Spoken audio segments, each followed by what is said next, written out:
And welcome to this edition of the Biker Angle. It is 11/15 of 2018. Got a lot of news going on today. The Pagans case got dismissed. Also, we're going to talk a little bit about radio legendary Jim Parks. He did an awesome interview with a guy named Mark White, and it's causing quite the controversy out there. So we're going to talk about that actually first before we get into the other segments. And it's going to be quite hilarious with especially the guy out there running his mouth. And you guessed! It's Jabba the Cunt. Anyway, let's get to this little background real quick. This article was actually written during the Jake Carlisle's trial, and everybody knows Casey was in his attorney for this. It says, he said a man named Mark White, a Kazakh, was arrested for unlawful carry of a weapon prior to Twin Peaks. White said he was willing to speak to officers. Again, said he was willing to speak to officers about issues between the two groups that had happened on bike nights. I find that kind of funny that he says during the interview that bikers don't talk to cops. Never do it. You know, the only time I'm going to do it if my motorcycle's stolen. But obviously, under oath that he can't say that yet. Anyway, he was willing to speak to officers, so that don't bode well for him right now. Rogers said he spoke with White a couple of times on the phone and also in a recorded interview with the DA's office, White and his attorney. Really like to hear that recording because I guess even Casey didn't even get to hear that thing because Casey tried to ask Rogers about an hour and 20-minute long recording of him and White, but he said he didn't have a chance to review the recording because he didn't take the recording. And then Casey goes back and says, I'm in a pickle, Your Honor. You got to love Casey, man, especially if you hear that interview that we did with her on Motorcycle Madhouse. That was some funny shit, man. She is a pit bull, let me tell you. But anyway, you know, Rogers goes on and says he did not inform his confidential informant. He was going to be at a trial or at Twin Peaks, said he's not going to share police practices with him. So there was a confidential informant around. And we all knew that with Twin Peaks. But what's interesting is a lot of the stuff that this White guy has to say, you know, contradicted himself, you know, with this story and then what he put in the interview with Jim. And it's funny. We're going to go quick to this page real quick. And we picked it up. Jabba the Cunt out there acting like he's all that. So we had to address it. The truth about Kazakh one percenters. Be careful who you get close to. Well, that's funny that they were up here in Illinois and you guys were all buddy hugging and all that shit, and then you had Jabba the Cunt out there saying I knew he was no good at Rosie Fest. How the fuck would you know, dude? You only stayed there an hour and a half after bringing everybody in from all over the country because you're a chicken shit. Anyway, then he goes on, especially you, Wes McAllister, aka Chaos, aka MacArthur, aka Rat Bastard. This is the pot calling the kettle black. You're the dude who worked with the freaking cops. You're the one who would call the cops. So nobody would come up to you. Anytime an AOA or a Black Piston came up to your fat ass, you were on the fucking phone. So, Rat Bastard? Really? But I do have a question concerning that.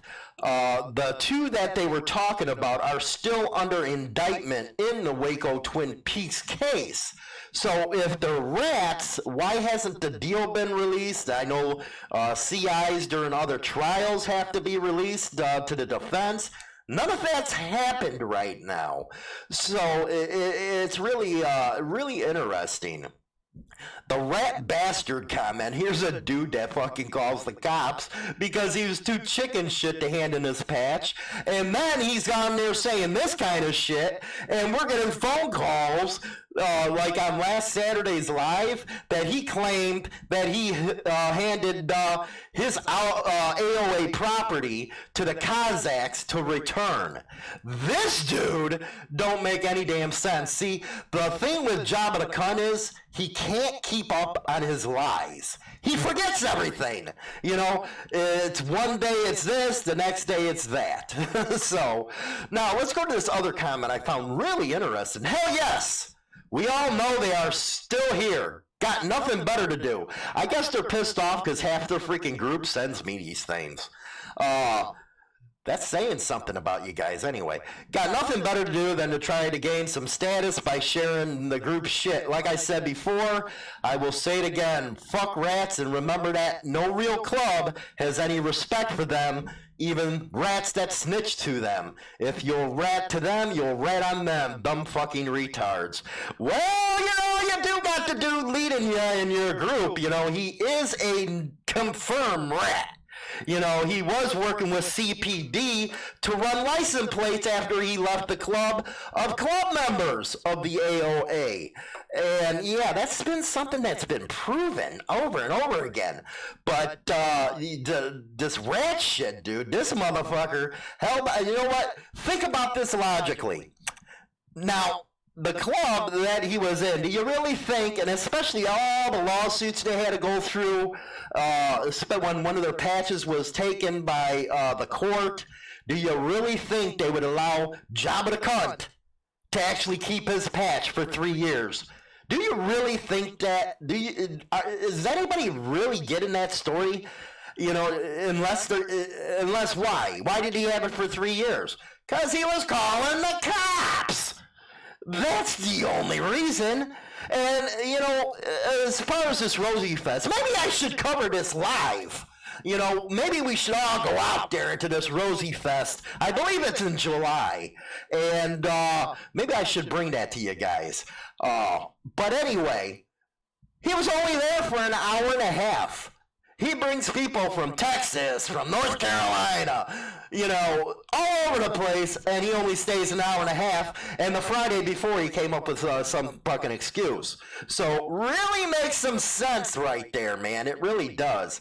But anyway, I do gotta hand it out to Jim Parks. What an interview, bud. That was a hell of an interview. You hit, some tough questions, some that, weren't so damn tough. But, Mark, if you ever want to come on our show, goddamn, we'll have us an interview, buddy. I know the Kazakh one percenters are thinking about actually coming on our show again. And I know they want to dispute the charges against that were made by this Mark White. So, yeah. We're there, but the truth about Kazakh one percenter, be careful who you get close to. Same guys taking the pictures with this dude, and now all of a sudden they're banging them and shit like that. See, Jabba the Cunt's pissed off because this Mac or whoever it was from Kazakhs came on and did an interview with us and made him look like a shitstorm. Because that's who he is. So that's up with that. Again, you got a free invitation to come on our show, Motorcycle Madhouse, Mark, to give your opinion on what was said here today and dispute some of the stuff. Always give both sides of the story. And congrats, Jim, on getting that interview. That was awesome. Because I know a lot of people have been wanting to talk to him, one being during the trial with Casey and all that good stuff. But let's move on a little bit. I'm done playing with Jabba the Cunt and his bullshit. But you know what? You guys in that group, you really need to get it together with this fucking guy. Because he's going to do nothing but fuck you. But, you'll sit there and claim all this brotherhood shit and all that stuff. And, okay, whatever. But, I do have a question. I actually might send this out to some of the clubs and ask them if their membership in BBS actually backs some of their people backing a guy that's out bad from the AOA, a known rat, and has heard the response from his club, if they actually condone that kind of shit. That's what I should do, and I think I'm going to do that. And I'll keep you updated on that if I go through all that good stuff. But uh, but now we are going to go to our main topic, which is the Pagans charges being dropped. What a freaking win right there. And it's not only from the video, but I know a lot of our people at Insane Throttle were really banging on the emails, banging on that phone, and just making a whole bunch of freaking noise. And that helped get us the freaking coverage in the mainstream media, because God knows them assholes never cover anything. But we really appreciate it. So let's go on to D-Bid. And later on, we'll have Legends with him, Indian Larry coming up, as well as Ask Hollywood and all that good stuff. Here we go. Involved a motorcycle club and undercover officers. Today, prosecutors dropped charges against members of the club, and surveillance video of the fight may have played a role. Paul Martino joins us live now with the details. Paul? Yeah, Stacy, this was that big scuffle at Kopi's bar on the south side, and ugly surveillance video showing the undercover cops drinking for hours and then brutally beating the bikers. Remember this? Kopi's bar on the south side. The guy repeatedly punching the man with his head held on the bar is an undercover cop. The man who was beaten is Frank DeLuca. I've informed my client, and of course we're very pleased that was the decision of the district attorney's office. Lee Rothman, DeLuca's lawyer, says he never should have been charged. The video posed problems for law enforcement as a result of the actions that occurred there. I think that I was looking forward for an opportunity to start cross-examining the officers. District Attorney Stephen Zappala initially said the video was troubling. Today he withdrew the charges, saying in a statement, "Our office withdrew all charges filed against the four Pagans. The decision was based on evidence, but the DA says he reserves the option of refiling." And he adds the uniformed officers responded in a calm and professional manner, despite being faced with a chaotic situation. No reference. That last part really gets me right there. It really does. Everybody's watching the video, as I am, while we're playing this shit. And he says how the uniform officers responded. Did you see the dude, the cop, just sitting there watching that guy get his head beat in? Yeah, they responded really freaking well. But I am glad that the charges were dropped. And on to the next case, man, with everybody. Let's get on those phones. I put it up on Insane Throttle. The call in about what's going on in California with the Mogul stuff, and your voice does matter. You got to get out there and raise holy freaking hell to make shit work. The biker community is a big community, man, and we hold some freaking weight with our votes and all that other good stuff. But if it's happening with the clubs, it could happen to you. So let's go on to our legends with Indian Larry. Today's legend of the motorcycle scene, chopper builder Indian Larry, needs no introduction. Indian Larry, along with Paul, Fritz, Stag, and Frank, formed the crew at Psycho Cycles on New York's Lower East Side, beginning in the early 1990s. During this period, they created a distinct New York City chopper style. In 2000, Larry and friends opened Gasoline Alley in Brooklyn. Larry is credited with helping to repopularize the stripped down, tall handlebar, foot clutch jockey shift, no front brake or fender, small gas tank, open pipe, kickstart only stock rake choppers that prevailed in the 1960s. Before long front ends became popular, Larry explained during his first biker build-off that he preferred nimbleness in a bike so he could ride at high speeds along the mountain switchbacks. When building a chopper, Larry could draw upon what he had mastered over the years in the fields of mechanics, welding, and metal fabrication. Among custom builders, Indian Larry was known and respected for having mastered the old school style of building and remaining loyal to it. Larry considered himself to be a gearhead originally, and was rooted in the hot rod culture of the 1950s and 60s. During the biker build-off period in 2003 to 2004, Larry's appreciation for modern horsepower and twin carburetors for increased fuel-air intake was expressed in his builds. Larry explained, quote, "I'm a chopper builder, old-time, old-school chopper builder, but I like the modern technology that's involved. So the bikes run better, perform better, and we have more fun with them."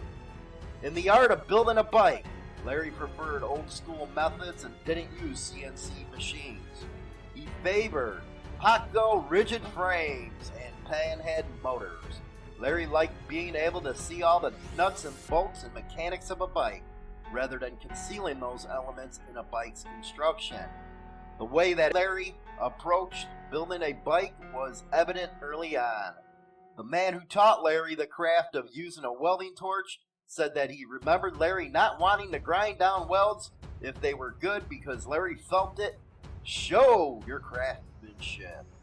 Larry's childhood friend, Ted, who knew Larry when he was first learning to build and would chrome parts for him, said that Larry had even envisioned the ideal for a clear, see-through transmission case in order to view the gears working.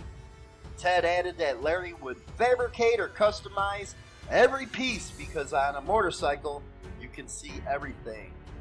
Larry's shop partner, Paul, who first met Larry at 6th Street Specials in the East Village and started working with him at Psycho Cycles around 1992, explained how Larry conceived the ideal for a new chopper build.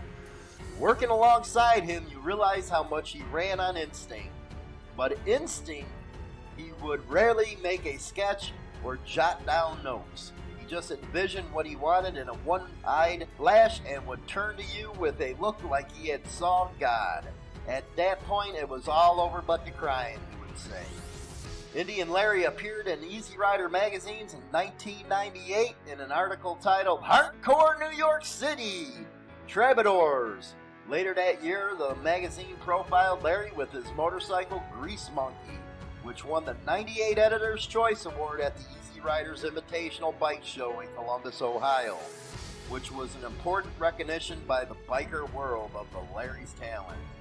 The beginning of Indian Larry became known to the general public. It was his appearance in the Discovery Channel's program Motorcycle Mania 2 in 2001.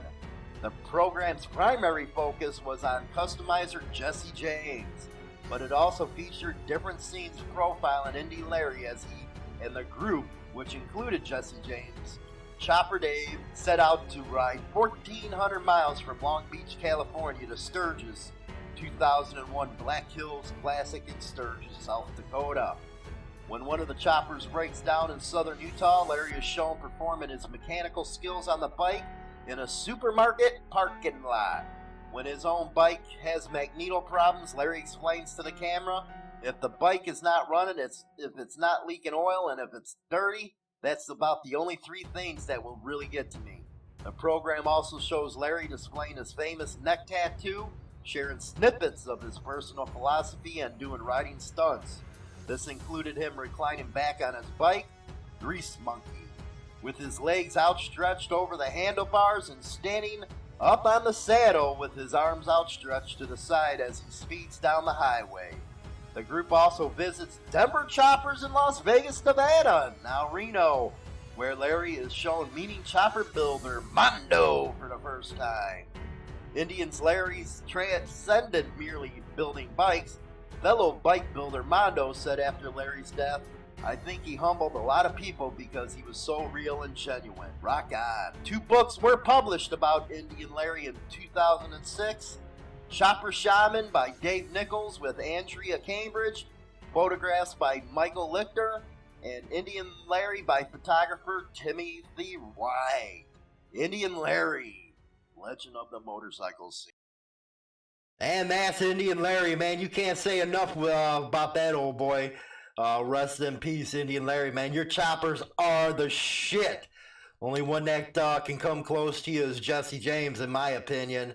But I guess the boys over at Tramps Vintage Choppers, I should ask them that. But now we're going to grab into the America the Brave and do our last segment, I Ask Hollywood.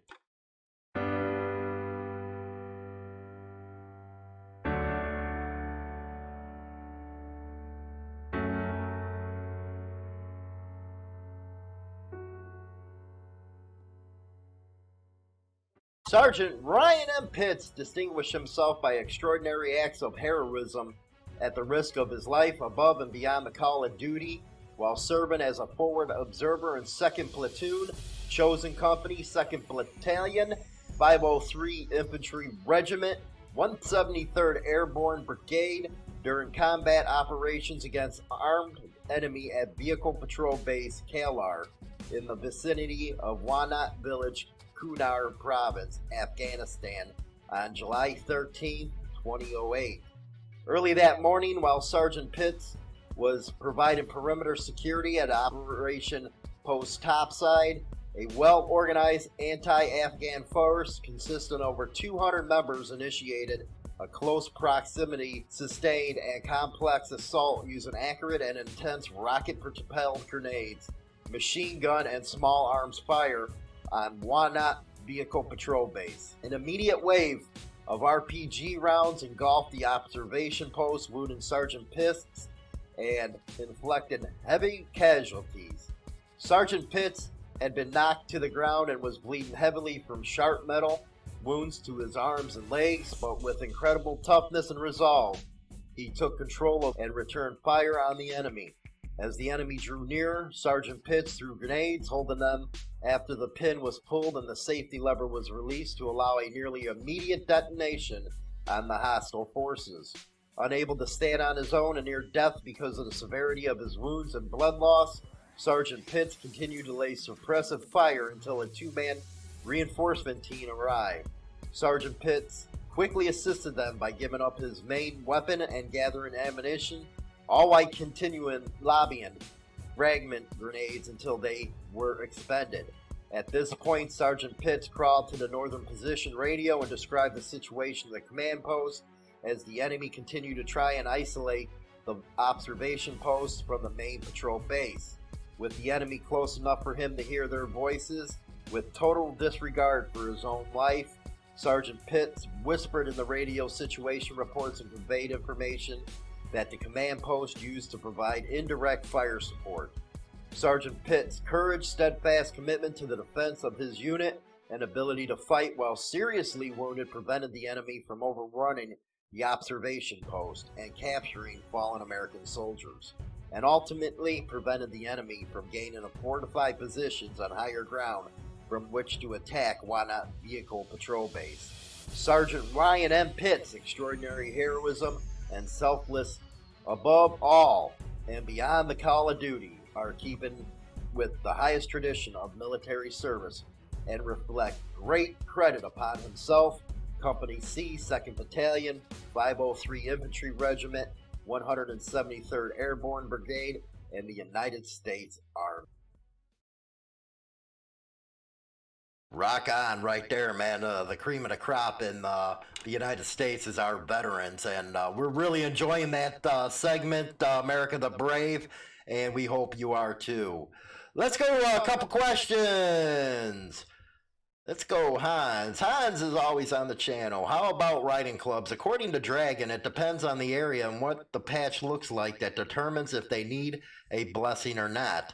But what's your take on the info he has given us? Has any of that changed? Well, it does belong in. It does depend on the area, and the problem with a lot of riding clubs are they think they're going to get under the radar and actually act like MCs, and then eventually get into it. Just slapping on the patches and stuff like that.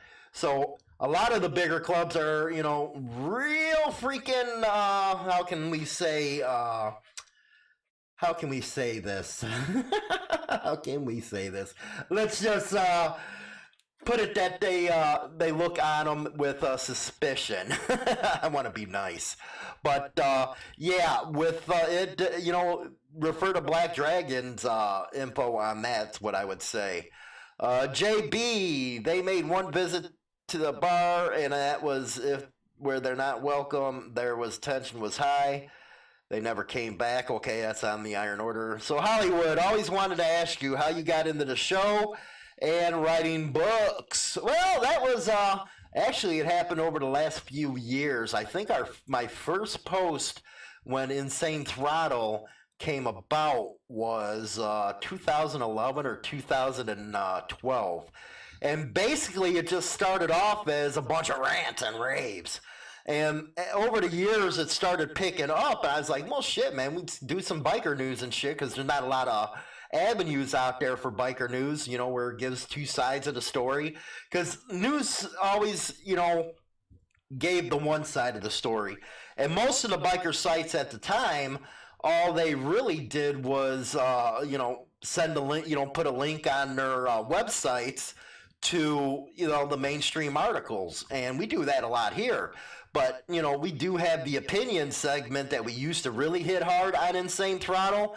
But now with the YouTube and Motorcycle Madhouse, we get to do that live and all that good stuff. Because one thing I always believed in was whoever's giving the news or the opinion or the article is you got to know who the hell that you're talking to, or you got to know who you're getting your information from and shit like that. So that's when the Madhouse and, you know, the biker angle really got popular, and I really like doing that stuff. And I like working with all the clubs, getting their information out there. And as an independent, you know, it gives me, you know, affords me the possibility of just going right down the middle and doing something that mainstream media usually don't do. So that's how I got into it as far as writing books. You know, I always loved reading and shit, so I said, hey, fuck, one day let's do this. And, you know, I did it with these two.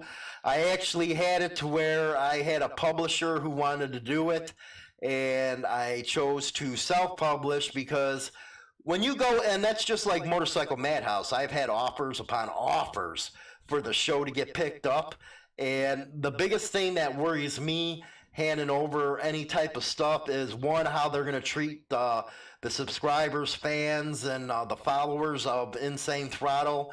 And two is when it comes to creative stuff, they like putting a real damper on your creative abilities. And that's the reason why I didn't go with any publishers. I didn't take any deals. I don't think I ever will, because I actually have a big enough platform where it's actually them wanting to get my people, and that I don't do. I'm not a sellout when it comes to that stuff. Everything we do at Insane Throttle is done through us, just like the Insane Throttle Publishing. We do have it to where, hey, if you got your own radio show or you got your own podcast, you can come on our platform and put it out there, man. We want people to get information from all over. Because in the old days, it was just Easy Riders and old other type of news, like Outlaw Biker Mag and all that stuff. So it was once a month. But now with the internet, there's a million resources you can go to. So, yeah, that's the reason why I got into that stuff, JB, and been loving it ever since. You know, I still don't get used to it every time I go out. People know me all over the place, and, you know, that's still weird for me. But the biggest joy of the job is being able to, again, bring both sides out to you guys and let you guys make your own decisions without being sheep or somebody telling you what's right and what's wrong. So that's hopefully that's a good enough answer for you. And Hans, you know, like I said, go listen to Black Dragon stuff. And I'm sure what he said is pretty close on death to it. But anyway, hope you guys enjoyed the program. I know it was a 30-minute this today. Still working on some of the kinks. Sometimes you'll hear the audio skip and something like that. But got a new microphone, and we're going to see if that works. And everything else. But with that, I'll talk to you guys later. It's time to go smoke a doobie.